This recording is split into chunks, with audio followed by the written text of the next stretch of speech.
Selama beberapa minggu terakhir, Indonesia berada di tengah-tengah berita tentang kemungkinan resesi global.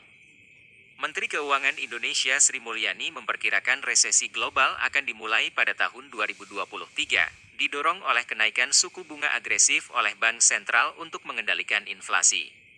Sederhananya, resesi didefinisikan sebagai keadaan di mana ekonomi suatu negara memburuk. Hal ini terlihat pada pertumbuhan ekonomi yang melambat, produk domestik bruto negatif, dan pengangguran yang meningkat. Situasi keuangan seperti itu menyebabkan melemahnya daya beli masyarakat karena ketidaksesuaian antara penurunan pendapatan dan peningkatan pengeluaran. Lantas, apa yang harus dilakukan jika resesi ekonomi global terjadi?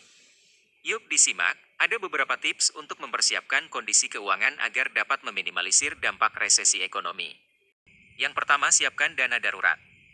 Dana yang digunakan untuk investasi harus tersedia dalam instrumen yang sangat likuid sebagai dana darurat dan harus disiplin dalam persiapannya.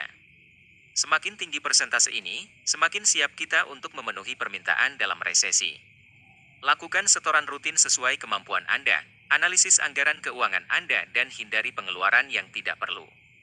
Yang kedua, mulailah mempelajari keterampilan baru. Dalam menghadapi resesi, kita semua perlu berevolusi. Ada pepatah yang mengatakan bahwa semakin banyak Anda belajar, semakin banyak Anda mendapatkan. Keterampilan baru juga dapat membawa Anda ke pekerjaan baru yang lebih baik untuk Anda. Yang ketiga, cari sumber penghasilan selain gaji pokok. Orang bisa memulai dengan menggunakan hobinya untuk memulai bisnis dan menghasilkan pendapatan tambahan. Mengingat dominasi e-commerce yang semakin berkembang, masyarakat juga bisa berjualan secara online. Selain itu, berinvestasi juga menjadi pilihan yang bisa dilakukan masyarakat. Dan yang keempat, minimalisir pengeluaran yang tidak penting. Jika pada kondisi ekonomi normal bahkan positif, masyarakat tidak ada rasa beban membelanjakan pendapatan untuk kebutuhan yang bersifat hiburan, seperti belanja, berlangganan layanan streaming, atau menonton konser. Namun, adanya ancaman resesi pada tahun 2023 mendatang.